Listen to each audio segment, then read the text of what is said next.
Jadi menurut saya sih yang company yang bisa berkembang dari first generation sampai third generation, fourth generation, I guess the value yang menurut saya cukup kuat. Jadi apa yang diajarkan oleh orang tua saya pas saya masih kecil itu tercermin di company itu sendiri.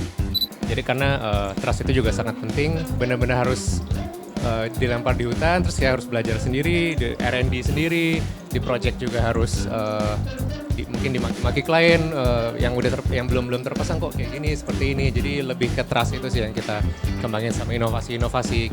Kalau kita mau sukses ya kita harus membuat tim kita sukses. Itu sampai sekarang value tersebut kita pegang. Tapi dia meng-create lagi waktu itu ada yang namanya catur sila. Catur sila itu adalah four co ya, ada co gitu ya. Ada communication, cooperation, coordination, and commitment. But kita sebagai second generation yang family ataupun bukan menambahkan, kayaknya perlu satu lagi yang harus ditambahkan yaitu konsistensi.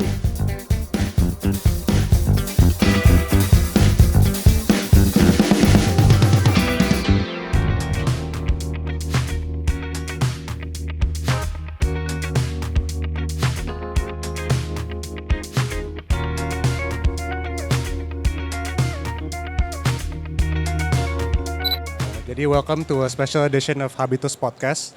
Hari ini kita brought to you langsung dari Pusaran atau Pavilion Saling Silang di Arkaidi 2025. Nah, jadi untuk hari ini tema yang kita akan junjung adalah seputaran legacy atau legacy to sustain ya.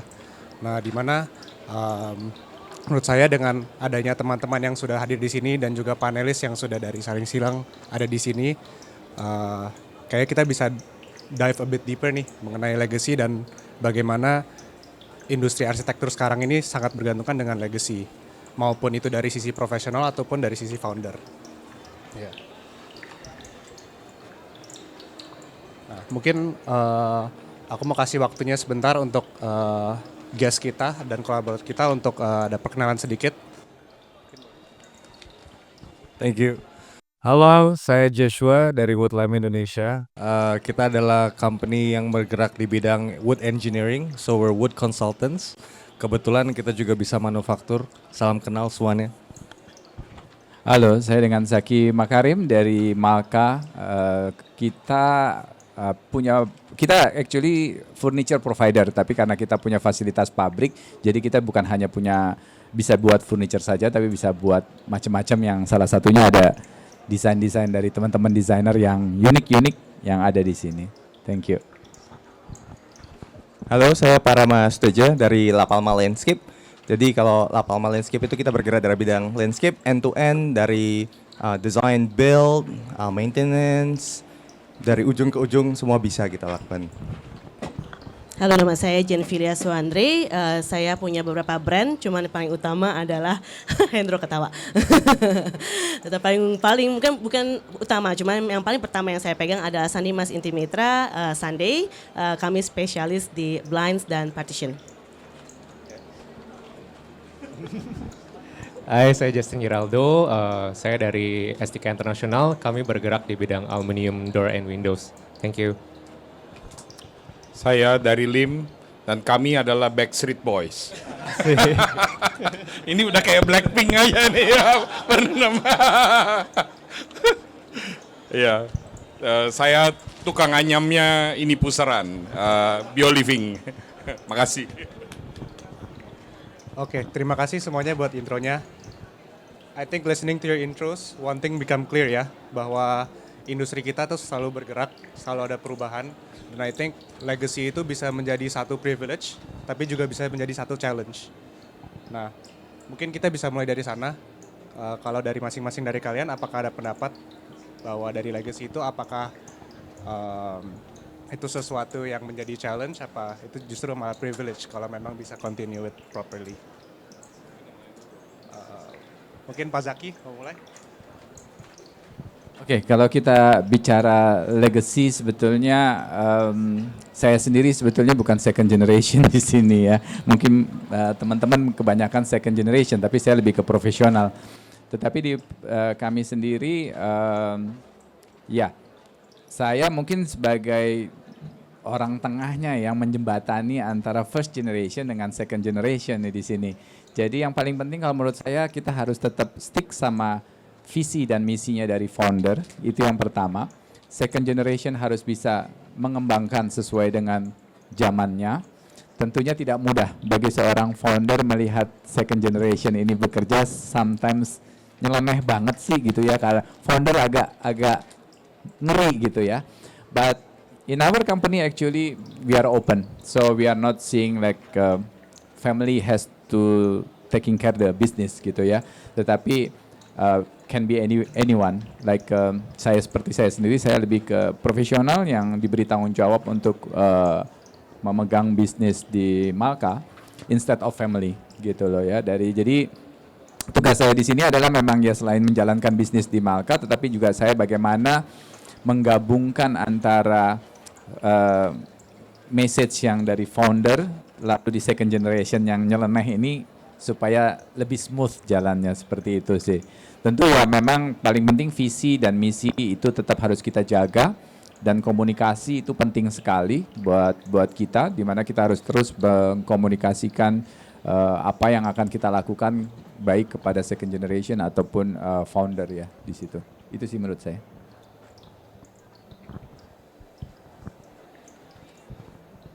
Oke, sekarang saya udah ngerti harus ngomongnya bagaimana, jadi saya sharing ya.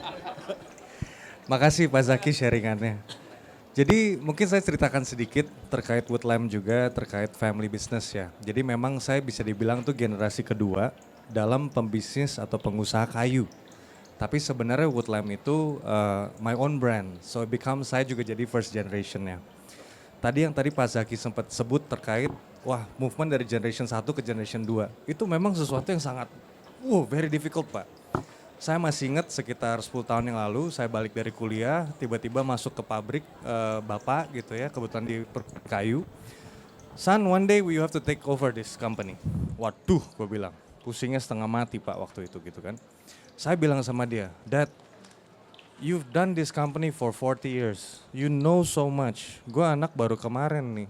Kalau you expect me to do everything and learn everything within 5 years, I'm going to be a very unhappy human being. Ya.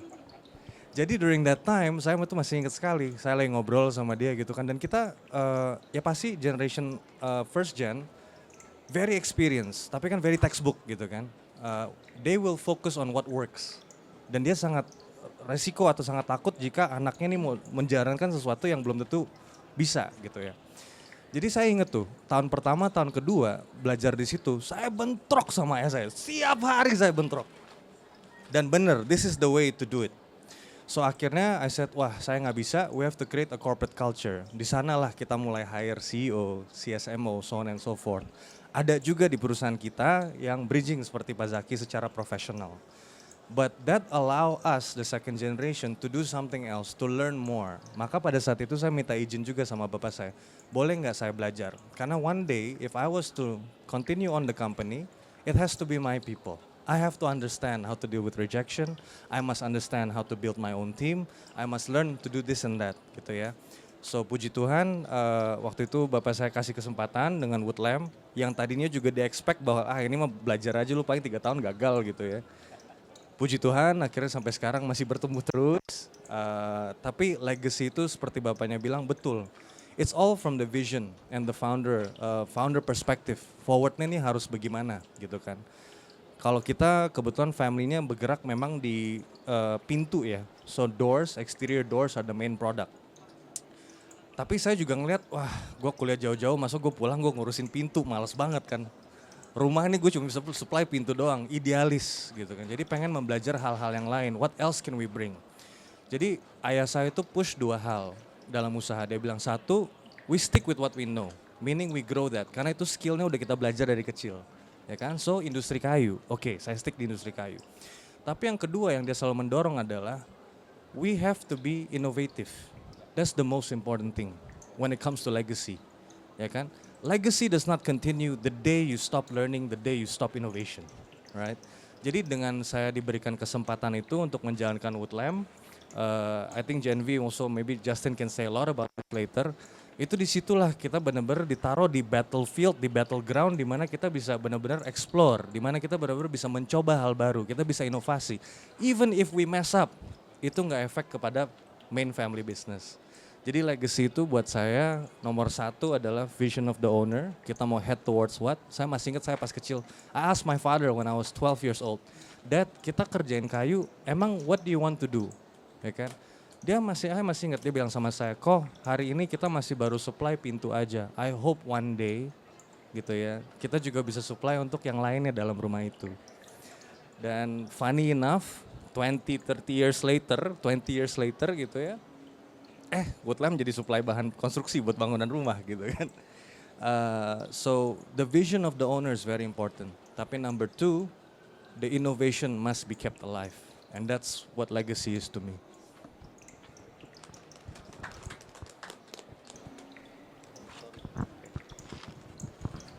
Oke, thank you Pak Joshua buat sharingnya ya. Ada yang mau tambahin dari sana mungkin? Mungkin dari Lim, jangan simpen mic-nya sendiri, oke? Itu dia, kan Backstreet Boys. I really agree sama yang Pak Zaki bilang, dan juga Joshua, I feel you so much.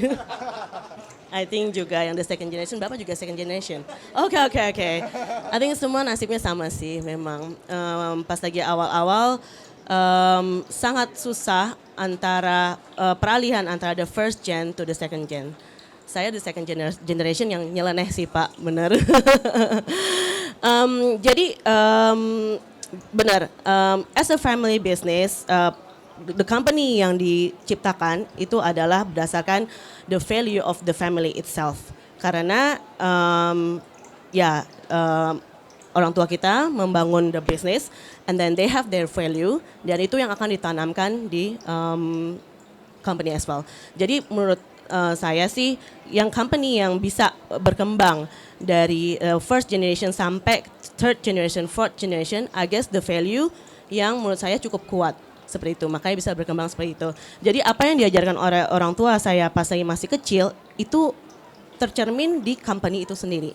Gitu. Jadi pas lagi misalkan the second generation can bring the same value to the company, bisa dikembangkan seperti yang Joshua lakukan atau bisa juga meneruskan, itu saya rasa tuh akan bertahan lama seperti itu. If the family value is very strong. Lalu yang kedua, kadang-kadang saya kan kita juga sering berkumpul the second generation yang menyeleneh ini, lalu habis itu sering sharing juga. For the second generation tuh menurut mereka punya harga diri bahwa mereka tuh sebagai second generation cuma nerusin perusahaan keluarga seperti itu. Nah, menurut kita awalnya juga menurut saya sih saya masa punya harga diri ya gitu, maksudnya masa kita nggak bisa create our own thing gitu maksudnya. Tapi I don't think pas lagi berjalan, I just realized that namanya entrepreneurship is the thing that we don't need to create by ourselves, but the entrepreneurship itself itu ada di dalam company. Jadi maksudnya it's the entrepreneur inside the company seperti itu. When you have like the entrepreneurship minded, I guess itulah kuncinya untuk mengembangkan company itu sendiri. If you don't have the creativity, company akan stuck di sana dan akan forever mungkin akan ketinggalan seperti itu. Terus the third one, kebetulan untuk saya dengan Sunday itu saya meneruskan. Awalnya betul sama kayak Joshua, saya mengambil brand lain, makanya saya punya another brand, Coolies Inc. Saya membentuk perusahaan lain, Imaginata, because like my dad want to give me the freedom. You go and then you learn by yourself. Jatuh bangun terserah. But after that, my dad said, okay, now it's time for you to taking care of my company too, because papa nggak mau sampai di atas 50 tahun, sekarang udah 60 tahun sih my dad. So, di atas 60 tahun, papa masih bekerja. I want to enjoy my life. Listen, dia bikin schedule dari umur 60 sampai umur 80. Dia merasa bahwa hidup dia paling maksimum 80. Kalau misalnya lebih dari itu adalah bonus. 20 tahun ini, papa nggak mau kerja gitu maksudnya. I don't want to live this world. Itu hanya working. But I want to do something to the earth. I want to do something to give back to community. I want to give something that have a value gitu. So I want to give something, a legacy, a real legacy to my children and to grandchildren. So that's why sekarang dia bilang mau mundur, tapi kadang-kadang nggak mundur sih sebenarnya. And I'm okay with that, and I'm happy that he is still behind me. Yang sekarang yang dia lakukan adalah fokus ke CSR, and me and my brother and my sister taking care of the business. The good thing is, I think the things yang benar-benar dibutuhkan antara peralihan antara first generation and second generation adalah open minded. And then my dad is okay if kita berlaku salah. It's okay because it's the learning progress itself. Jadi for him, I think I made a mistake. This, and he said it's okay. You learn and then fix that. Gitu maksudnya. So that's why peralihan antara second and then the third, especially for Sandi Mas, yang my dad bangun ke us, itu menurut lumayan okay. Meskipun awalnya lumayan up and down, and after that it's going very smooth, I guess. So we really have usual kayak meeting, bukan meeting sih ya, kita share each other every day, like my problem, and then my dad like share it, and then my dad has a problem and share it to me, and then gimana ya. Jadi we never have a very formal meeting, tapi kita benar sharing each other, and I guess I think that's perfect, I guess. So yeah, and yeah, I guess so far I'm pretty bersyukur sih ya dengan ini berjalan seperti ini sih. Thank you, Bu. Yeah, I think it's very interesting ya. Ada insight dari Om Zaki, ada juga insight dari teman-teman yang memang diteruskan usahanya dari family office-nya mereka. Dan I think there are some very good points yang kita bisa bahas di sini. Menambahkan sedikit lagi, satu lagi yang menurut saya agak beruntung kenapa kita as a second generation, karena the first generation udah membuat foundation yang lumayan kuat, dan kita tinggal mendevelop from the foundation itself gitu sih. Jadi dari yang dulu Sunday yang penting technicalnya harus bagus, developmentnya harus bagus, the selling has to be good. Pas lagi the second generation, what we can do with the foundation that we have already had, seperti itu sih. Okay. I agree. I think the vision and the foundation itself dari foundernya itu sangat penting, karena I think itu menjadi kayak roots-nya ya. Memang pada umumnya apa yang mereka percaya dan apa yang akan mereka inovasikan. Tapi sama juga pentingnya bahwa harus be able to innovate, harus be able to differentiate.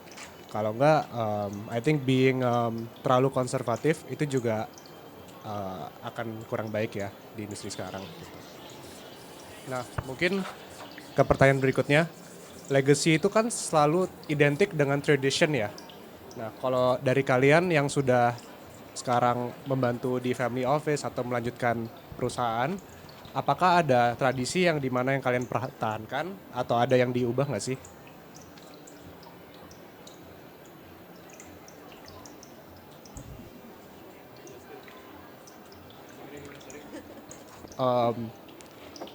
Legacy kan aku ulang ya. Jadi kan legacy is very rooted in tradition, ya kan? Dimana tradisi itu kan ada yang baik dan mungkin ada yang buruk. Dan itu kan tergantung persepsi orang. Nah, mungkin nggak sih dari kalian begitu sekarang join in the family office, ada tradisi yang kalian tetap tinggalkan dan ada tradisi yang kalian ubah dan kalian do it a certain way. Ya, mungkin kalau dari pengalaman saya, mungkin kalau bicara mengenai tradisi, saya cukup bingung juga sih, karena awal mulanya memang STK ini kan memang ada beberapa owner, ada beberapa shareholder, terus pecah, keluar, terus saya pun juga awalnya saya seorang arsitek lah, saya juga mau praktis sebagai arsitek, cuma tiba-tiba pas saya graduate, saya dilempar nih, ceritanya kayak dilempar ke hutan. Wah, lu harus ngelanjutin nih karena perusahaan kita ini lagi cukup berantakan lah, dari manajemen sampai ya seterusnya lah, itu cukup berantakan. Jadi kalau tradition sih saya lebih mulai ngebangun dari trust aja mungkin ya. Jadi kan karena saya second juga, jadi saya coba membangun trust di sini. Pasti juga kalau mungkin dari klien, dari pihak-pihak lain lihat, wah ini anak muda nih yang kerja nih, yang lain-lain yang udah generasi pertamanya mana kok sekarang jadi anak muda yang kerja. Jadi saya coba belajar buat ngebangun trust itu di sini. Jadi karena trust itu juga sangat penting.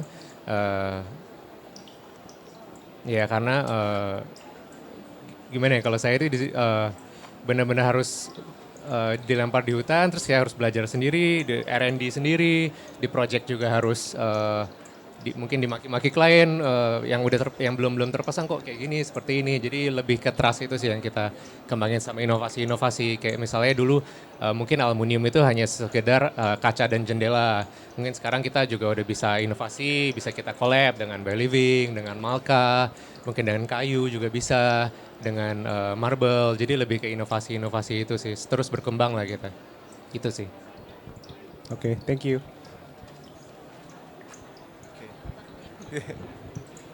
Oke, well, I think tadi banyak poin menarik dari teman-teman yang share tadi di sini. Dan aku juga suka tadi poinnya dari Bu Jen yang waktu bilang apa ya, entrepreneurship within a business. I think kalau itu sebutannya corporate entrepreneurships. Jadi kita buat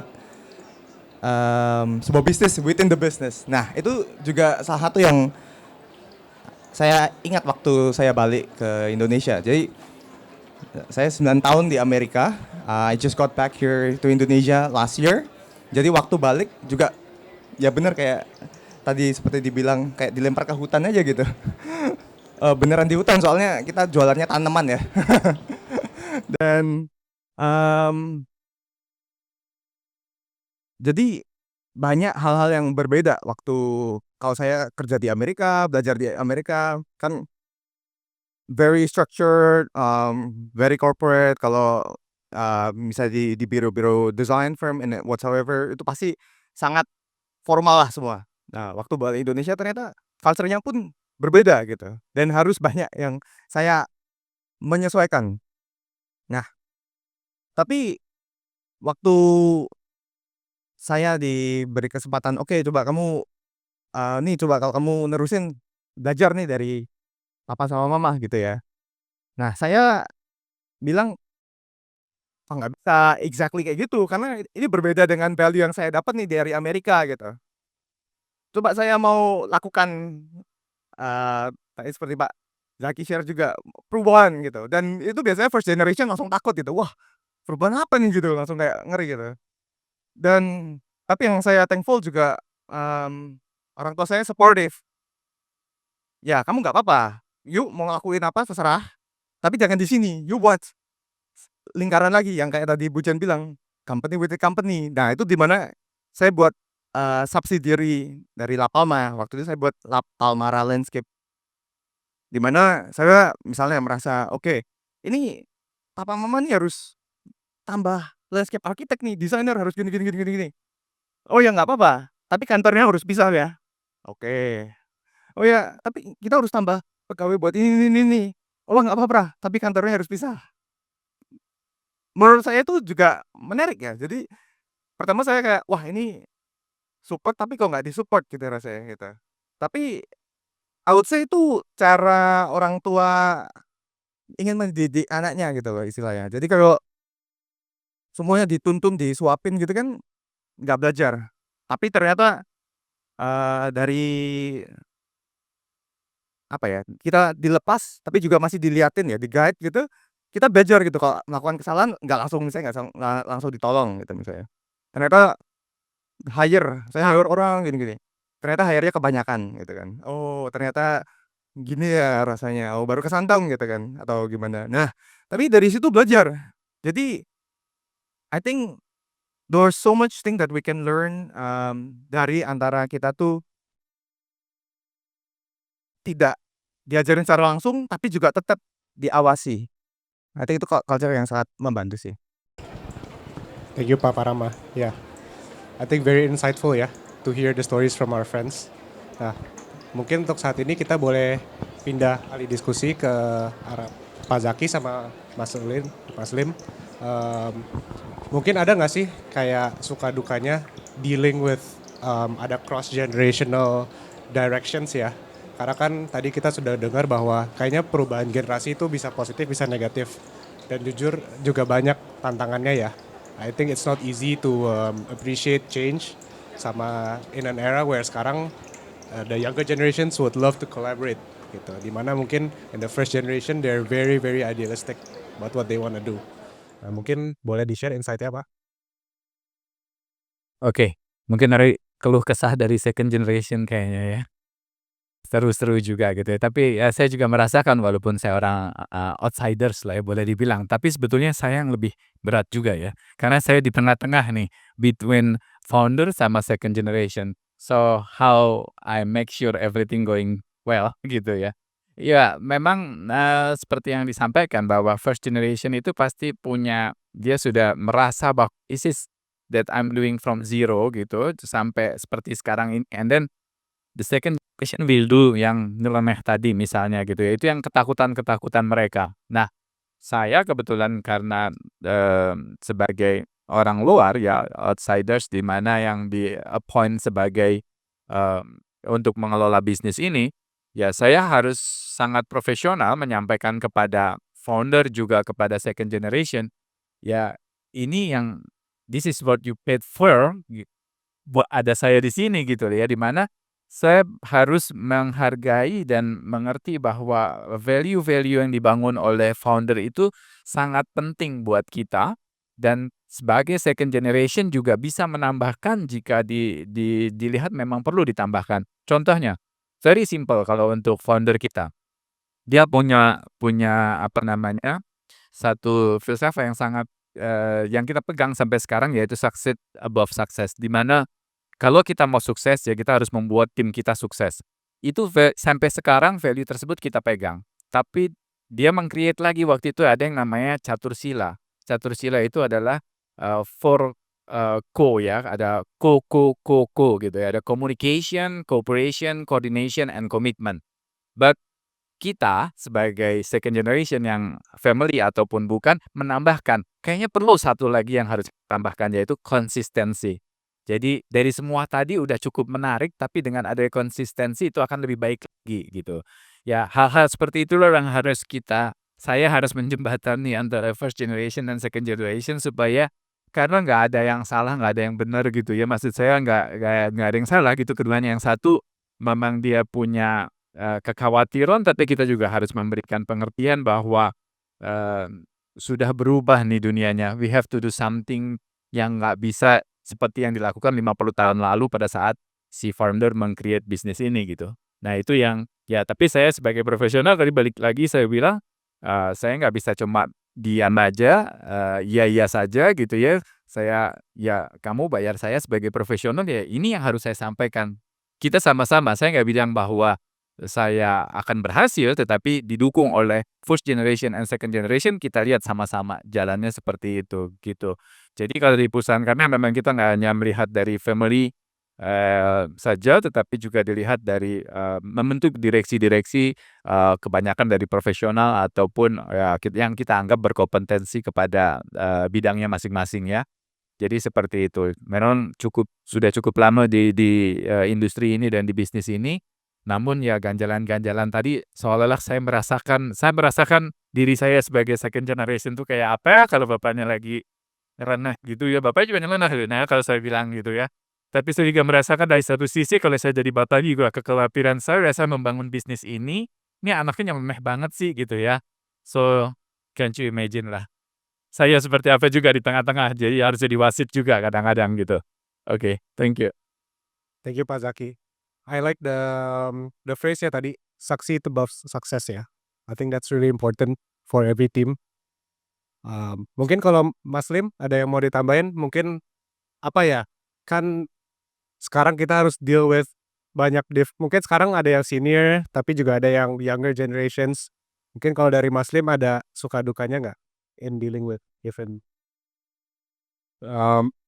BioLiving sendiri, jadi saya yang mulai bisnisnya dari 2008. Jadi ayah saya dia perwakilan pabrik spare part Jepang. Jadi has nothing to do with anything with the company. Jadi terus BioLiving mulainya gimana? Ya gampang banget dari angpau hasil nikah. Jadi angpau hasil nikah itu yang kita pakai buat mulai bisnis. Saking banyaknya itu angpau, tahun kedua harus jual mobil. Nangis berdua sama istri di lantai. Itu 2009. Ya kalau mikir mengenai legacy, memang akhirnya saya pikir ini kita mau narik panjangnya kemana ya, karena saya rasa Pak Jaki juga agree ya, umur manusia pendek sebenarnya. Jadi kalau ngomong legacy, kamu mau push sepanjang-panjangnya, baik founder, baik pelanjut, mereka ada span yang panjang.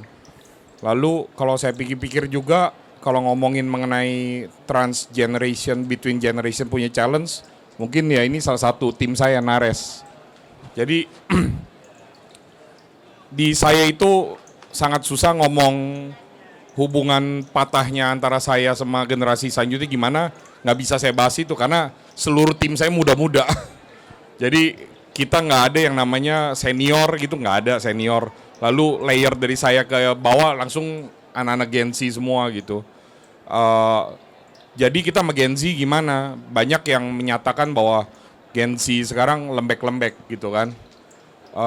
Buat saya kamu lembek nggak lembek, caranya simple. Dilemparin ke kali aja udah. Yuk ngambang-ngambang, yuk nggak ngambang ya gimana gitu. Beberapa yang tahan, berapa nggak tahan. Tapi dari yang dilempar ke kali gitu, surprisingly ya itu culture-nya. Jadi kalau yang ngambang sebenarnya bukan mengenai seberapa talenta mereka. Yang kita mau, nah kamu kan bisa berenang. Nah itu identitas kamu. Jadi kamu jangan menyatakan bahwa kamu jelek, kamu nggak bisa gitu kan. Akhirnya kamu bisa ngambang, ya kamu tahu yang dinyatakan oleh teman-teman generasi Gen Z itu lembek-lembek, nggak juga kan. Kamu bisa ngambang. Nah kayak Nares gitu sekarang jadi leader R&D gitu loh. Ya kan. Jadi ya ini saya menares nih. Setengah mati, jantungan waktu dibilang bisa ya bisa gitu. Tapi ya berdua mikir gimana uratnya keluar. Soalnya kalau uratnya nggak keluar nggak berasa kayak puseran gitu loh. Tapi buat keluarin urat ini kan perlu sistem. Kebanyakan rangka jadi kayak barang industrial gitu kan. Kalau menghilangkan rangka terus uratnya gimana. Jadi harus mikirin gimana. Ya ini saya Manares terus pikir kita rotasi apa-apa gitu. Ya tapi ya despite of tim saya sampai nangis, tim saya ada yang mau resign, tim saya apa gitu. Akhirnya ya kekupas ya gitu identitasnya. Jadi mungkin dengan umur kita yang nggak terlalu panjang, lalu nanti bisa juga anak saya yang ngelanjutin. Kalau nangkep apa yang saya coba ngomong, saya rasa apa yang bisa transgeneration adalah ya penerimaan identitas yang benar ya. Jadi kita semua beresin identitas kita aja. You are who you are, do what you're called to do. Ya saya sih berasa saya mungkin kubunya mungkin lebih mirip kayak Pak Jaki ya. Kita even though saya yang punya keseluruhan perusahaan, saya nggak pakai duit bank, sepeser pun tidak. Tapi the whole company is run professionally gitu loh. Other than that ya beresin identitas masing-masing and coba dorong dengan benar aja sih. Kalau dorong dengan benar ya saya rasa keluar ya nanti semangat, nggak usah politikan gitu kan. Kamu ngomong apa ya ngomong apa gitu. Kerja dengan benar gitu. Baik. Berarti benar ya kayak tadi bahasanya Pak Rama sama Pak Justin dilempar ke hutan ya Pak ya. Jadi kita lihat dilempar ke hutan Pak. Apa? Dilempar ke hutan. Dilempar ke hutan. Terus kita lihat nanti Soalnya kerjanya gini gimana. loh. Kalau kita nggak di Indonesia, mungkin kita discuss a different thing. Kalau di sini kamu ngomong semua limitnya, kamu ngomong sama Afwina, kamu ngomong sama Hendro, ngomong sama siapa, tantangan kamu tuh human resource kita tuh we are bad. Kita tuh jelek human resource kita, kamu nggak bisa mendecline itu gitu loh. Jadi soalnya waktu lempar ke hutan, itu kamu kalau premis itu kamu nggak beresin, Gen V anugerah terbesar dari papanya adalah apa? Om-om dia, profesional dia yang udah lama digembleng, dia tuh udah dapat satu step ahead. Which is definitely, saya bukan ngiri, tapi saya bersyukur at least he has a good start. Same with Jesua, same with Malka gitu, same with your mom and dad ya. Saya I have to build dari nol. Jadi yang Nares gini dia pasang badan, saya mau ditempa gitu. Tapi ya kita berdua ya come from negara yang HR-nya jelek gitu loh. Ya dan makanya istilah lempar ke hutan ya jadi kayak ya our rule of thumb aja gitu. Kalau enggak ya nggak survive.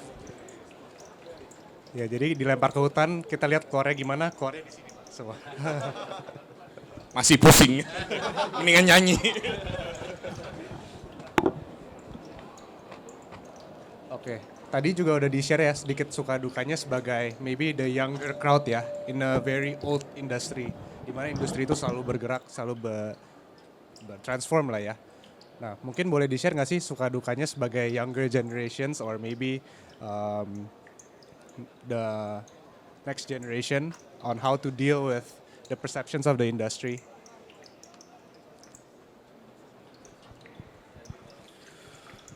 Well, we have to understand tujuannya tuh apa, ya kan? Jadi tadi to summarize everybody, saya ngerasa sebenarnya sekarang jadi sangat bersyukur ya. Karena role seperti Pak Zaki di dalam sebuah generasi 1 ke generasi 2 itu betul sangat penting sekali. So I have that too, we have that. Somebody to bridge between my father and I, gitu ya. Dan role-nya tuh sangat berbeda. Kayak tadi Pak Lim juga cerita, gue ini harus berdaya upah, gue gak ada bantalan kasarnya nih. I have to start. And usually orang yang seperti itu pasti akan melampuinya jauh. Orang-orang yang comfortable atau di comfort zone become very weak, right? And truthfully enough, that's what we see in a lot of our friends, ya kan? Justin can be here, Gen V can be here, you can be here karena we try to do the best that we can. But many people fail, gitu kan? So that's the reason why I also started Woodlamp, gitu kan? Actually, tadi ada poin, apa sih value yang dibawa dari lama? We are a family business, but we operate professionally. Ya, dulu mungkin I don't know how your father started, but before I came into the company, ini benar-benar one man show. Ya, jadi dia pegang sales, dia pegang operations, dia pegang finance, dia pegang semuanya, gitu kan. Dan makanya saya pas datang saya kaget, aduh, how do I deal with this? It's very difficult.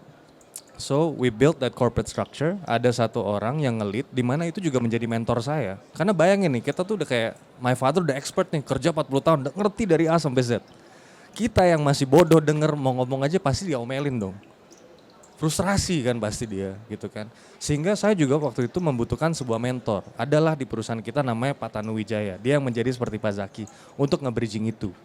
Disitulah saya jadi, ide apa yang ada saya konsult dengan dia, gitu kan. Nanti dia yang operin ke bapak saya, so on and so forth. Nah itu menjadi ritme yang cukup enak. So I start to understand my role in the company as a second generation. Kebetulan waktu itu saya juga banyak sebelum masuk ke perusahaan keluarga, saya banyak magang tuh di Astra, di Triputra. Jadi saya membelajar terkait corporate culture, saya membelajar terkait Kaizen, gitu ya.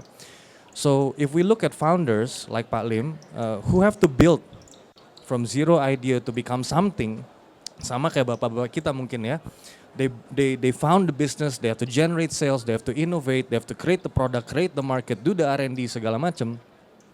Tugasnya saya ngerasa sebagai second generation waktu itu adalah how to scale. Gimana caranya supaya legacy bapak saya nih yang udah di-create sama dia, itu bisa terus berkembang gitu kan. And for us, scaling does not necessarily mean R&D.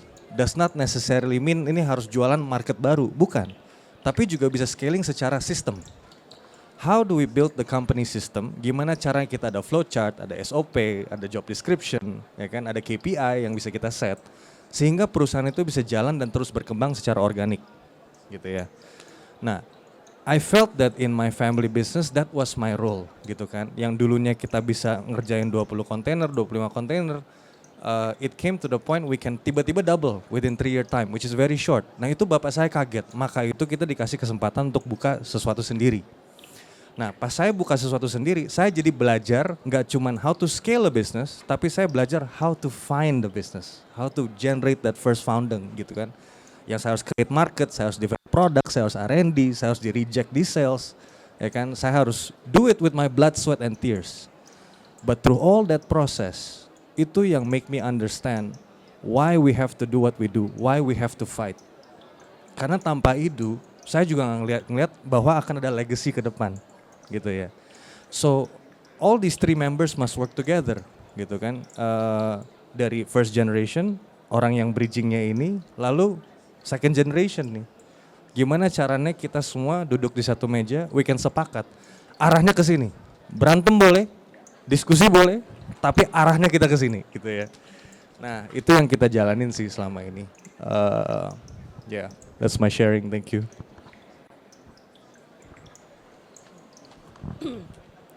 Tadi lebih ke suka duka ya. as a family business biasanya apa yang ada di kantor itu pasti akan pulang ke rumah. Itu. Tapi ya awalnya cukup, aduh kok kita ngomongin kerjaan mulu ya gitu maksudnya. Tapi on the other side ternyata memang itu udah embedded inside ourselves. Jadi akhirnya dengan secara otomatis akan ngomongin tentang kerjaan. Jadi pengalaman, dulu jadi saya baru mau melahirkan anak pertama seperti itu kan. Lalu habis itu saya tuh lagi kontraksi parah banget. Jadi saya udah benar sakit gitu, terus my dad datang, hey how are you doing? Oh good, don't worry, still survive, oke. Habis itu my dad said, dibanding sakit kita ngomongin soal blinds. I was like, I cannot think papa, please. I was like, oh my god, I think it's better you just stay out from this room. Kalau nggak gue bakalan, I'm gonna eat you because I can crash everything now. Sampai akhirnya dokternya beneran suruh my dad keluar. So probably I think that's the thing. But I really enjoying it until now. And then dulu yang namanya bisnis tuh sesuatu yang kita nggak dapetin dalam kuliah ya.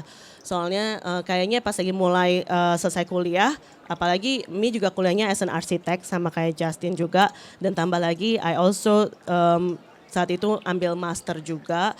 Lalu habis itu pas lagi dicemplungin ke bisnis kok things yang nggak pernah kita pelajarin sama sekali. Jadi mulai belajar itu pas lagi benar-benar setelah kuliah and until now. I think learning is the long life process I guess. Ya itu I guess yang saya rasakan. Mungkin saya tambahin sedikit tadi kalau suka dukanya second generation, sekarang kalau suka dukanya si profesional ya, bukan yang first generation sih udah oke-oke aja dia. Ya memang kita sebagai profesional yang ditunjuk memang harus berani, kadang-kadang harus mengatakan tidak kepada first generation atau mengatakan tidak kepada second generation, tentu dengan argumen tertentu gitu ya. Ya suka dukanya sometimes seperti tadi, kalau di dalam ruang meeting boleh kita mau ribut mau seperti apa, but we have one thing that we have to finish it gitu ya, kita punya konklusi tersendiri. Tapi yang kalau saya kadang-kadang nonton TV, film atau apa segala macam, yang paling berat sebetulnya kalau buat profesional, kalau sampai I'm the owner of this company. Itu kalau udah sampai ngomong I'm the owner of this company, profesional ya harus berani juga mengatakan, ya buat apa kamu hire saya gitu kan ya. Ya, but sometimes itu kadang-kadang emosi daripada si first generation atau second generation yang sometimes suka ngomong seperti itu gitu. Tapi kita tadi balik lagi ya, bagaimana kita harus berani mengatakan tidak kepada first generation atau misalnya contoh lah ya, first generation yang begitu berhati-hati, second generation yang tiba-tiba mau launching produk ini, launching produk itu yang mungkin tanpa ya gimana nanti pokoknya gue launching dulu aja lah, pokoknya gede-gedean dengan segala macam value angka-angka yang dia keluarkan. Ya di situ yang saya harus melihat bukan berarti saya juga tidak menyetujui, tetapi sama-sama melihat dan juga mengawasi supaya semua berjalan dengan baik, karena tentu kita harus sampaikan kepada si first generation yang dilakukan oleh si second generation ini good kok gitu loh ya, karena mereka mengikuti zaman seperti itu. Itu yang harus kita juga kasih kesempatan seperti itu. Ya, bicara bekerja dengan para Gen Z ini ya masing-masing orang pasti punya menurut saya mereka tuh punya, kita nggak boleh kalau saya selalu bilang sama tim saya tuh cuma punya satu kelebihan, yaitu tua gitu ya. Karena saya tua, saya punya pengalaman, itu doang, nggak ada lebihnya. Lebih saya adalah pengalaman. So explore your kemampuan. Saya akan melihat itu kemampuan mereka bisa kita arahkan kemana. Sometimes suka tadi nyebelin mungkin atau apa, tetapi sebetulnya mereka itu punya pemikiran yang cukup menarik, dan nggak bisa lah kita bilang bahwa Gen Z itu tadi ya mungkin lembek semua, walaupun ya kebanyakan gitu ya, tapi kita terjunkan ke dalam kali atau ke dalam pool ataupun ke dalam satu project. Biasanya saya seperti itu. Masukin ke dalam satu project, kita lihat di situ. Kalau besok dia mau resign ya sudah, berarti sampai di situ saja ya. Tetapi some of them actually mereka rata-rata cukup kuat kalau suruh sampai pagi kerjanya gitu ya, tapi kalau paginya sih memang ya jangan bilang suruh datang pagi gitu ya, tapi memikirkan sesuatu atau mengelola satu project sampai pagi, mereka itu oke-oke aja gitu. Ya tinggal liatin dah kapan mau kontrol mereka gitu. Thank you. Terima kasih Pak Zaki. Ya, mungkin sekarang kita mulai diskusi mengenai produknya sendiri ya. Kita lihat dari teman-teman di sini semuanya, hampir semuanya ini memang produknya unik-unik dan berbeda-berbeda sendiri. Nah, dan di saat ini mungkin kita bisa lihat bahwa misalnya untuk Pak Jesua ini produknya udah di luar, bukan cuma kayu, tapi lebih kayak engineered wood. Nah, jadi mungkin bisa sharing nggak sih apa yang additional factor yang kalian pikirkan pas mau inovasi nih, berinovasi gitu loh. Apalagi dengan market sekarang kita tahu innovation is always cost ya. And maybe the hard part of our generation itu how do we justify this cost? Mungkin boleh, Pak.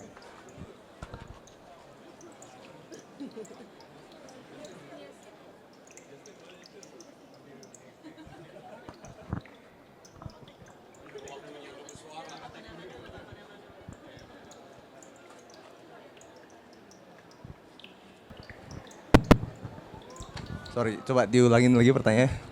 Sorry, oke. So I think with this industry kita bisa lihat bahwa banyak di teman di sini itu produknya udah melebihi daripada raw materialsnya sendiri ya. Mungkin di generasi 2-3 generasi di atas kita itu kita bisa mungkin kayak Pak Jesua itu mungkin his parents that kayu, produksi kayu, bisnisnya mengenai kayu. Tapi untuk generasi mudanya mungkin we need to innovate gitu. Dimana kita harus ada differentiating factor, unique factor, dan at least untuk innovate these added values itu kan ada cost yang kita harus pertimbangkan ya. Nah, mungkin di saat kalian baru mulai terjun ke hutan ini, bagaimana sih kalian justify this cost untuk present them to the market? Oke. Mungkin aja saya mau nambahin juga dari yang dari ceritanya Bu Jen. Kalau thanks, suka duka dulu dari tadi. Aku setuju banget sih kalau bilang kayak one of the thing yang kalau kalian lanjutin family office adalah ya 24/7 is work kalau sama family. Kok bisa? Ya makan pagi misalnya ketemu orang tua, that's your morning meeting. Ya. Terus selesai kerja, dinner with family, that's also night meeting gitu ya. Jadi waktu saya dulu sebelum menikah, pacar saya tanya gitu, oh abis dinner mau ngapain? Aku bilang shift 3, masih ada meeting lagi sama family gitu.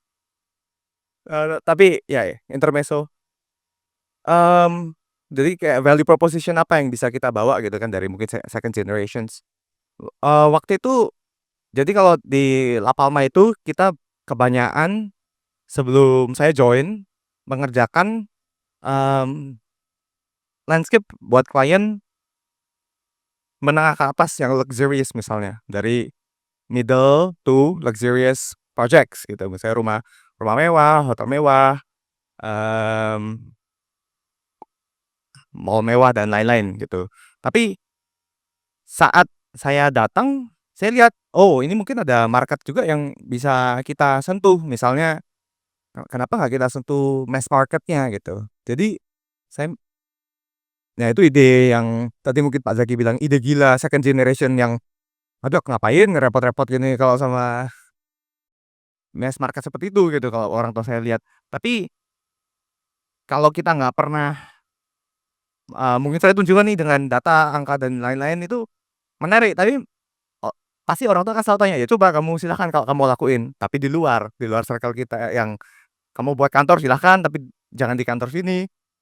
Dan itu kita jalani gitu. Dan puji Tuhan kayak akhirnya tahun lalu kita dapat suatu project. Dan ini bahkan projectnya itu ceritanya awalnya orangnya kontak ke La Palma gitu. Tapi orang tua saya ini projectnya itu sebuah pabrik Mercedes, pabrik Mercy. Luas site-nya 14 hektar. Kita ngerjain landscape supposedly 1 hektar lebih. Terus orang tua saya lihat, waduh, males ngerjain landscape buat pabrik. Ini kamu aja yang ngurusin gitu. Kamu kan mau ngerjain yang mass market. Oke. Saya cobain gitu ya. Dealing sama corporate. Dari situ kan mungkin lebih ribet gitu menurut orang tua saya, dan kenyataannya betul lebih ribet. Tapi setelah dijalani ternyata akhirnya tenggat dari tender 7 companies disaring jadi 2. Terus orang tua saya juga kaget, "Loh, kok bisa masuk sampai top 2 gitu?" Saya juga kaget, nggak tahu bisa dapat gitu. Akhirnya kita jawab lagi, ternyata kita menang akhirnya ngerjain pabrik MRC itu. Dan dari situ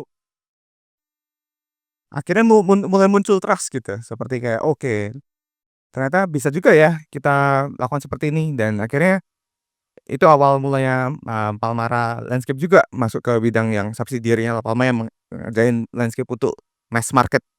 Dan thank God project-nya udah berjalan dan sudah hampir selesai, dan owner-nya sangat puas sekali. Akhirnya kita meeting kemarin juga.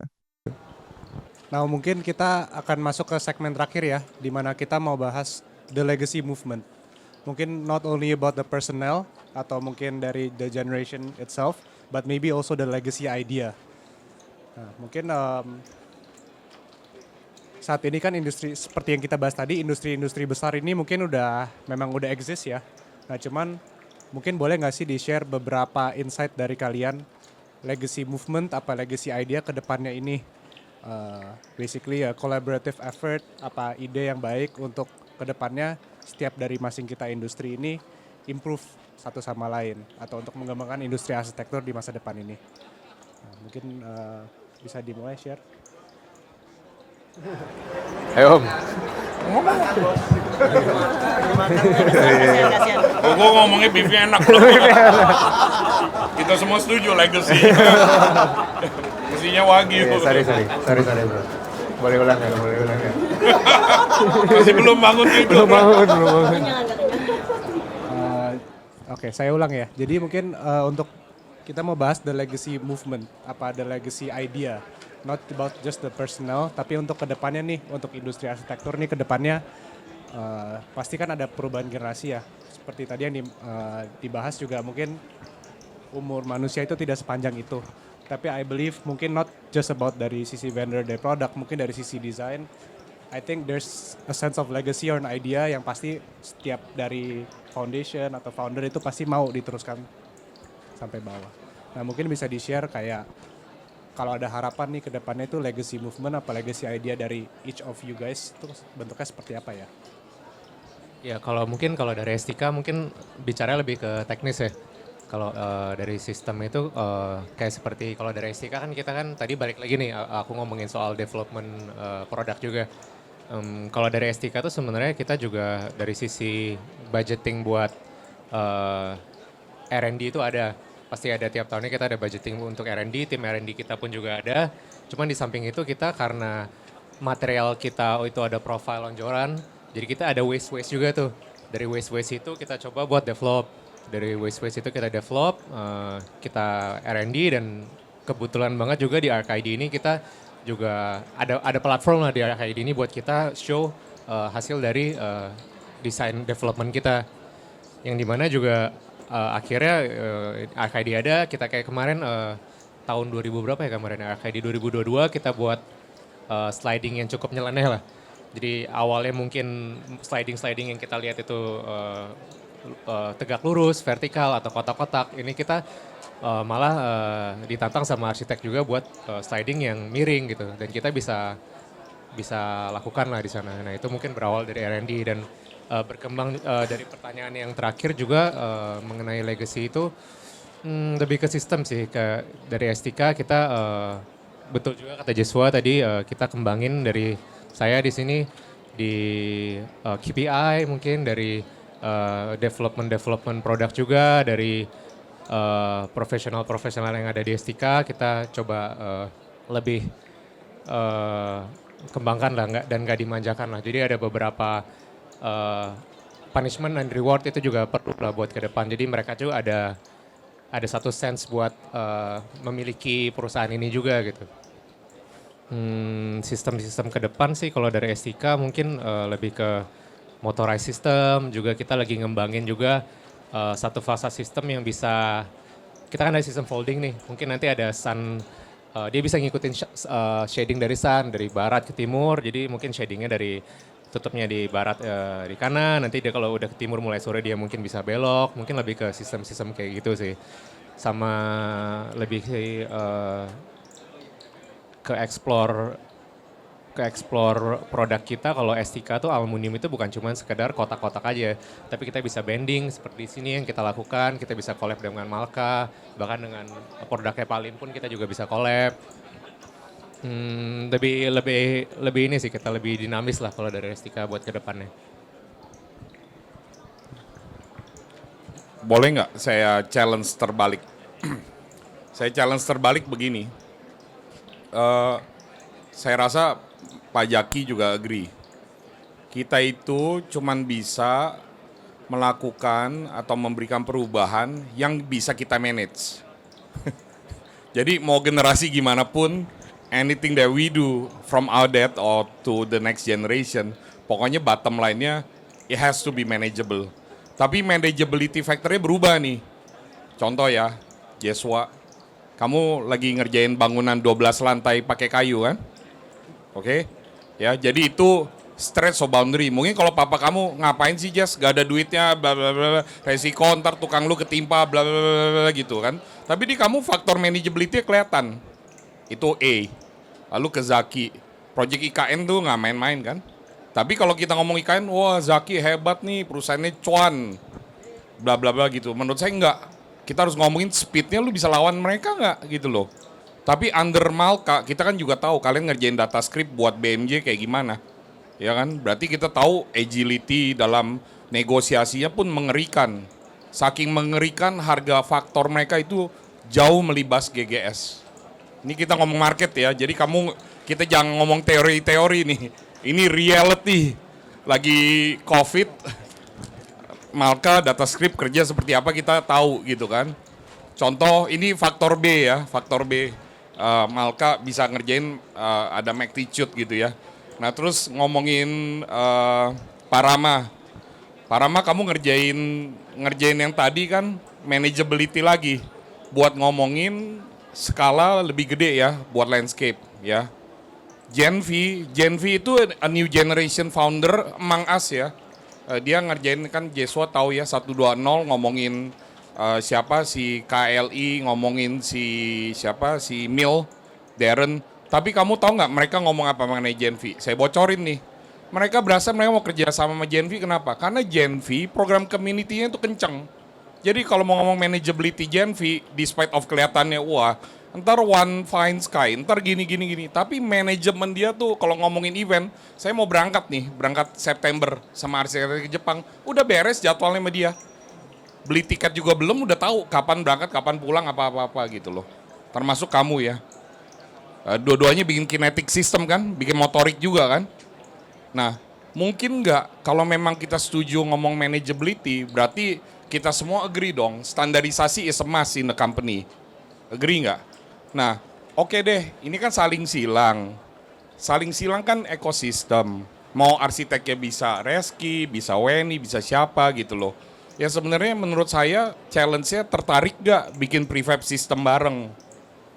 Nangkep gak? Karena menurut saya tantangan negara kita dan generasi kita selanjutnya, the standard of how you manage things. Tapi within us we can control it. But can you accept kinetic system dia? Saya bisa accept gak Bapak punya aluminium system? Tapi ini semua jadi. Sorry ya Pak Rama, karena saya punya prefab kecil, landscape kamu nggak kepake. Kamu kan langsung bilang, omong kosong. Saya bisa pakai buat bikin quality hidup masyarakat kamu ini gitu. Nah terus kita bilang sama Gen V, semua IoT. Pakai kamu punya pencet-pencet, tapi Sunday yang murah ya, gitu loh. Gitu. Nah itu boleh nggak kita lempar throw ID-nya ke situ. Karena kalau nggak stuck-nya, ya Jeswa pinter nih ngurus X gitu. Wah Zaki, kamu diplomasinya hebat deh mah tua ini. Buat saya gimmick gitu loh. Berani nggak kita challenge the new society tahun depan bikin prefab bareng-bareng. Nah menarik gak gitu loh. Kira-kira gitu. Jawab yang ini berdua udah jawab kan kita ngantuk-ngantuk. Burger jadinya. Thank you so much udah ngobrol ke arah sana ya. Itu saya juga sepakat. Jadi tadi kan the question adalah legacy ke depannya seperti apa. Tadi mungkin saya ceritakan terkait old family business melari ke yang baru, ya kan, di mana ada 3 main keywords yang muncul.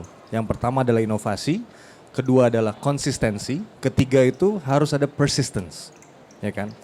Jadi moving forward, ya kan, saya create Woodlime ini tadinya tuh saya create sesuatu yang market gak membutuhkan, ya kan, which is very hard. You create something the market does not need, they don't understand. Tapi makin lari ke sini, saya paham itu bahwa I'm not a wood manufacturer gitu loh. Banyak sekali namanya wood manufacturer. Sekarang wood manufacturer gede trying to do what I do. But it's not that easy, right? So I realize Woodlime is position sebenarnya itu kita adalah wood engineering company, ya kan? Karena arsitek itu harus dijaga intensi desainnya. Kalau dilempar ke kontraktor menggunakan wood system itu kan nggak sesuatu yang kontraktor juga ngerti.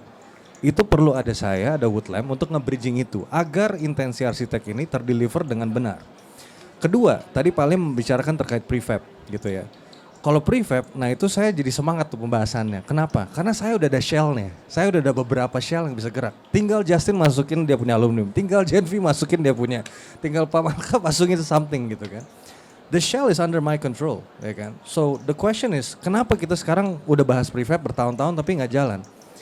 Belum bisa pada saat itu. Hari ini kalau kita lihat harga konstruksi di Bali, mahal kan? Mana ada you dapat 12 juta per meter persegi? Forget about it for the quality. Now you talking about 18 to 22, 25 million per square meter. Ya, kita lagi ngerjain sama one big group. Di sana lagi ngomong budget mereka 25 juta per meter persegi. Pasti barang kita masuk. Oke? So kenapa larinya itu ke prefab? Kata Pak Limin. Karena kalau kita lihat, ya kan, why Woodlime position sebagai wood consultant? Kita melihat sekarang konstruksi itu lama. Budget itu selalu melebihi apa yang tertulis di awal kertas. Secara schedule yang bilangnya 6 bulan jadinya 1 tahun, gitu kan. Tapi selama ini, selama the last 3 years, Woodlime tuh menjalankan banyak namanya proof of concept di proyek-proyek kita. When we say budgetnya 1,2 M, benar-benar 1,2 M selesai. Saat kita membilang schedule itu 6 bulan, kalaupun slip 7 bulan. But never we talk about, oh iya schedule saya 6 bulan jadi 1,5 tahun. No, that's not the way we work. So when we look at the future, memang prefab itu menjadi sesuatu hal yang sangat penting. Nah ini kan semua banyak kan supply material dan systems ya. Berarti kan lebih ke arah finishing, ya kan. Yang kesulitan orang finishing di Indonesia itu apa sih? Tembok nggak precise, ukuran dinding macem-macem, nggak rata, nggak lurus gitu kan. Kenapa? All work on site. Sekarang kalau dari saya bisa bilang, oke, kita bikin nih sesuai dengan gambar, saya produksi dari pabrik. Ini saya pasang, udah pasti lot. Seneng nggak orang aluminium? Opening 305 beneran 305, bukan 307, bukan 340 gitu kan. Sama dengan misalnya orang Sunday gitu kan. Let's say dia bikin gak cuma semuanya 1,2, tapi ada ukuran macam-macam. What if we can all produce at the same time without having to check on site ukuran ini berapa? That's what I can do for the team. Oke, Pak Jaki jawabannya nggak boleh sama. Karena lu ntar sakit hati. Kalau dia di challenge-nya 2 minggu. Dan bisa kan, kemarin nggak tahu, lihat gak waktu ada presentasinya. Jadi timnya Yori men-challenge timnya Malka, ngomongin IKN tuh 2 minggu. Paling cuma telat saat berapa hari sama berapa jam. Jadi cannot be about that. Cara jualnya bagaimana Malka, misalnya nanti PR-nya oke, ya udah sistem kayu, kamu komponen atau kamu udah jadi shell, ya udah nanti kita udah tahu kamu punya modul. Tapi menurut saya kalian kan kalau ngomong legacy jangka panjang, root kalian secara jualan juga feeling saya lebih mateng. Kalau sampai jual prefab system atau modul system yang mana manageability-nya tinggi kan, karena kalau bener bisa jadi sistem jauh lebih cepat lagi. Cuman terima data, udah ya. Kamu klien presisinya bener, saya kasih kamu cuma berapa hari ini barang keluar. Terserah kamu mau aging gimana-gimana, pokoknya segini waktu udah kekunci. Marketnya ada nggak? Dan menurut kalian kalau sampai jadi nih satu prefab, jualnya kemana dan membantu nggak itu sebagai ekosistem penjualan bisa baik gitu? Oke, mungkin kalau saya jawabnya lebih agak general sedikit ya. Kita setiap perusahaan pasti punya main pekerjaan kita apa gitu ya, mau apa, sorry. Saya seperti yang saya bilang adalah kalau Malka memposisikan dirinya adalah sebagai the trusted furniture company. Tapi sebetulnya di dalamnya itu kan banyak bisnisnya gitu ya. Apa namanya, ada OEM, ada office furniture, ada home furniture, outdoor furniture, dan job order. Means that job order itu we don't know what to do actually. Semuanya adalah kolaboratif dengan para desainer, arsitek yang aneh-aneh apapun yang mau dibikin. Pasti itu ada apa namanya, ada penolakan ya, penolakan dari bukan, kalau orang sales pasti senang-senang aja gitu ya, orang marketing senang-senang aja. Tapi dapurnya ini belum tentu senang loh. Si orang produksinya belum tentu senang loh. Nah, ini yang memang harus challenging buat kita, menginformasikan kepada mereka regardless itu ada pasarnya atau tidak ada pasarnya, bagus atau tidak bagusnya, responnya nanti bagaimana, ya kita buat dulu. Contohnya ya macam-macam ya, tentu lah kalau kita bicara bisnis pasti simple dong ya, bisnis pasti ada cuan, ya kan? Tapi nggak melulu itu juga sih, ada yang perlu kita lihat juga. Misalnya kayak beberapa project yang kita cukup bangga karena kita berkontribusi terhadap project tersebut. Contohnya pada saat Asian Games, kita ikut berkontribusi, itu masangnya nggak gampang. Jam 12 malam itu kita benar-benar harus jagain nggak ada mobil lewat karena itu pakai tronton, dan nggak boleh apa namanya, masangnya itu nggak boleh sampai berantakan atau gimana ya. Contohnya kayak kita mengerjakan proyek MRT. Yang begini bukan sih? Bukan, yang ini, yang 12 cabang olahraga. Ya, Yang 64 itu ya, betul. Itu masangnya sampai pagi. Contohnya kayak kita yang mengerjakan proyek MRT. MRT kan merupakan proyek yang membanggakan buat Indonesia. Kita involve di situ aja kayak udah seneng banget gitu ya. Ya cuan ya, kalau dihitung-hitung semuanya detailsnya sampai ke bawah-bawahnya ya kita mesti benar-benar lihat lagi ya. Tetapi bisa involve di proyek itu aja kita juga udah merupakan satu hal yang kita bisa lihat sampai berapa tahun ke depan. Contohnya kayak masang logo apa tuh ya, stasiun yang ada Indomaret yang di Lebak Bulus, itu jam 2 pagi harus nutup jalan tol. Memastikan pemasangan itu kelihatannya kalau kita dari jalan cuman logo Indomaret itu kecil ya. Tapi pada saat benar-benar real size itu gede banget. Itu kalau jatuh, ada mobil lagi lewat bahaya sekali. Itu koordinasinya nggak gampang. Sama jalan tol ya, sama polisi, siapapun banyak sekali. Tapi kita ngerjainnya tuh dengan tadi semangat yang sama dulu nih.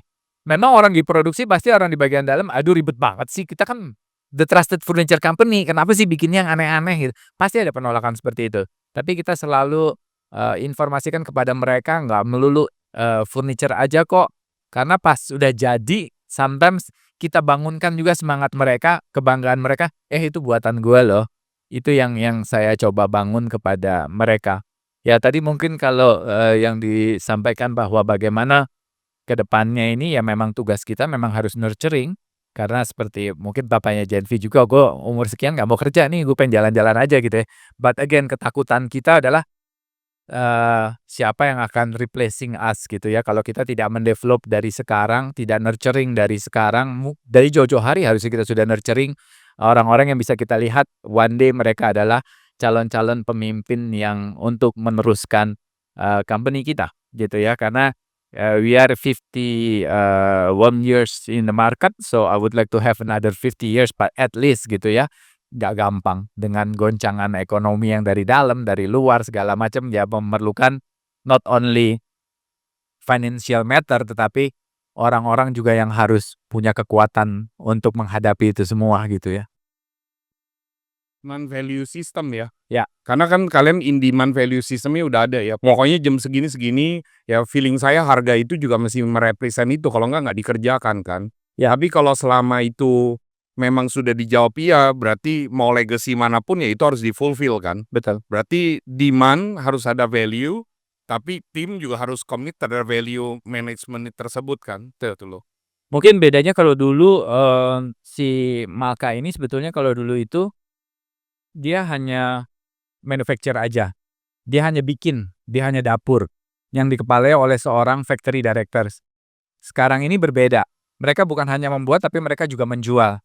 Yang dimana ada saya di dalamnya situ, dimana ya saya I can say bikin atau nggak usah bikin karena I know the details. Misalnya Kalau dulu ngapain gue bikin, orang nggak ada duitnya gitu kan, orang dia kan tukang jahit ya beli bahan, bikin, udah gue dibayar berapa gitu kan. Kalau sekarang bikin, saya bisa mengatakan itu bikin karena saya punya tadi, ini tujuannya buat ini loh, gitu loh. Kayak market creation-nya analytical lah, karena bukannya hoki-hokian itu like karena tahu demand-nya makanya di-create, tapi lagi-lagi itu ngomong manageability kan, menjual yang pasti terjual. Betul. Dan berarti tim itu harus fulfill juga, nggak bisa tim lain juga janji-janji yang nggak kejual gitu kan. Betul.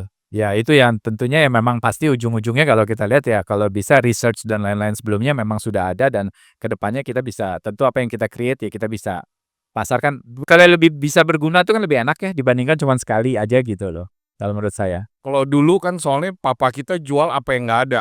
Ya, Kalau sekarang kan an explosion of choice. yes, So that means you have to create a niche kan. yes, Tapi waktu creating niche artinya harus bisa jual niche ini juga. betul. Ya menurut saya ini sih yang value system yang akhirnya distandarisasi internal. Tapi yang tadi kenapa saya ngomong legacy itu, ini harus kayak jadi a holding system yang saya juga harus ngerti bahwa Malka tuh jualannya niche ini gitu. Makanya kalau bikin satu misalnya pameran atau campaign, ya sesuatu yang memakai standarisasi terhadap sistem tersebut. Dan semua kayaknya punya strength-nya masing-masing kan ya. Kalau kita mungkin di metal, biasanya di kayu apa segala macam. Ya kalau saya suruh ngurusin kayu itu bukan berarti kita bilang saya paling anti gatel, nggak bilang nggak bisa gitu ya. Maunya bisa semua. Tapi saya butuh expert, orang yang expert mengerti tentang kayu. Area yang saya punya cukup nggak, mumpuni nggak dengan untuk bisnis kayu. Lalu mesin-mesin yang saya punya itu mumpuni nggak untuk bisnis kayu gitu. So I think everyone have their own expert strength ya. So kita justru malah harus kolaborasi gitu. Ya, itu aja. Oke, saya setuju sama dari Pak Saki bilang, waktu kita membicarakan tentang legacy, kan kita udah generation kedua ya. Berarti kita harus memikirkan, oke, berarti ya bagaimana kita bisa bertahan another 50 years. Soalnya pas lagi kita another 50 years pun saya juga udah lumayan tua ya gitu. Nah, benar, kita harus menciptakan sistem yang bagus. Kita harus menciptakan posisi kita nanti ke depan mau bagaimana. Dengan adanya prefab ini pun memang is the future. Jadi itu bisa mengisi kita another maybe 50 years gitu maksudnya kan. Mungkin nggak ada di Indonesia sekarang, maybe in the 50 years it will be the trend, the important trend, because di mana-mana pun udah seperti itu. Senang atau enggak dengan prefab? Senang banget. Soalnya Indonesia itu terlalu kreatif ya. Itu blind tuh bisa 7 meter gitu maksudnya. For us it's very not effective actually. Kita senang kalau misalnya udah benar-benar yang 2,4 ya udah kita potongnya 2,4 banyak gitu maksudnya. On the other side the same business in other country, mereka merasa kita kreatif banget karena kita bisa 7 meter, mereka nggak bisa gitu kan. Cuman ya it's that's I think the more effective business in the future. Lalu yang dari Pak Saki bilang pun mengenai tentang ya misalkan kok nggak ada cuan tapi kita tetap jalankan. Menurut saya namanya cuan tuh bukan berhubungan dengan duit semua kok. Ya jadi kira-kira ada value yang kita mau utamakan untuk mungkin nggak kelihatan hasilnya ya, cuman kelihatan banget bahwa the value itu bagus untuk company gitu loh maksudnya. Jadi itu pun juga sama yang kita lakukan juga di our company Ages itu. Terus berhubungan dengan legacy, again kayaknya DataScript udah lebih expert dibanding like my company. Soalnya udah mulai meng-hire the professional. Honestly, untuk the second generation, I don't want to push my kid untuk harus menerusin my business.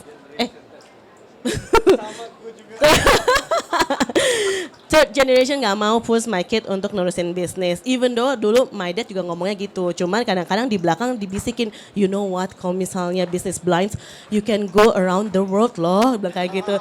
Jadi selama satu tahun before I finish my study, itu udah mulai membisiki pelan-pelan. Cuman I told my kid masih 10 tahun, jadi masih lama. Tapi anyway, I want you to go based on your talent, what you love. I think that's more important and consistency. Kadang-kadang sekarang Gen Z kayak I love to do that one tapi nggak ada konsistensi. Mereka kalau misalnya tengah-tengah ketemu apa namanya, ketemu something block terus dia belok gitu loh maksudnya. Padahal you have to go through gitu maksudnya untuk dapetin something kan. Ya, terus I told her to be like that. Habis itu jadi makanya that's why we have to create a very good foundation, good tujuan about this one, and then also the professional has to be there. Ya, jadi itu PR kita sekarang sih untuk the next one. Even though pada akhirnya my daughter said, I want to be a blind business. Oke, we'll see ya. Nanti mungkin berubah 10 tahun kemudian. Seperti itu sih. Ini Pak Rama lihat ya. Jadi kalau semuanya agree, ya berarti prefab system ini sampai tanaman juga ada ya Pak Rama ya. Bukan saya ngada-ngada nih, ya kan. Jadi prefab kayu bisa, prefab ini. Jadi menurut saya mirip kayak kita bikin PC. Satu bikin layar, satu bikin chip, satu bikin memori, satu bikin apa gitu. Tapi kan yang kita request teknologinya dong. Kamu G1 apa, ini T4 apa, ini B2 apa gitu. Ya udah, habis itu udah tinggal turunan. Sisanya komposisi ya silakan arsitek. Kita ada A1, A2, A3, dia ada B2, B4, B5, ya udah mix and match ya. Ya itu boleh udah lihat ya tadi Pak Zaki ya. Itu salah satu contoh bagaimana Muji dengan multi system bisa combine all together sampai tanaman, bener gak? Gitu. Ya udah, tinggal saling silang mau ngerjain gak? Jadi pertanyaannya kita balikin ke kalian, jangan nanya melulu. Jadi mungkin ada tambahan juga, kita jam 3 nanti akan ada diskusi dari Svetlin. Dia udah membuat sebuah, 2.30, dia ada membuat sebuah prefab shell ya di sini. Jadi kalau misalnya teman-teman ada yang benar mau lihat ke prefab, itu shellnya sudah ada, mau tambahin tanaman, tambahin apa, is possible.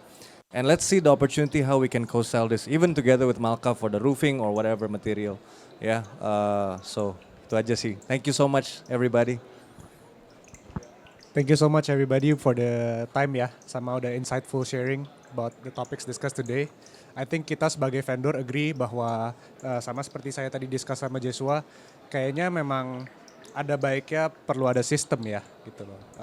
Dimana tadi juga ada poin yang sangat menarik bahwa di Indonesia ini kita ada explosion of choices gitu loh. Dimana orang Indonesia ini suka banget nge-custom, sangat kreatif gitu. Tapi I think there's also beauty in memang ada satu standarisasi, ada satu sistem yang mungkin maybe the custom will be not for everybody gitu loh. Tapi at least with the help of our wonderful architects, we can arrange something yang memang beautiful in a system. Okay. Thank you everyone for tuning in.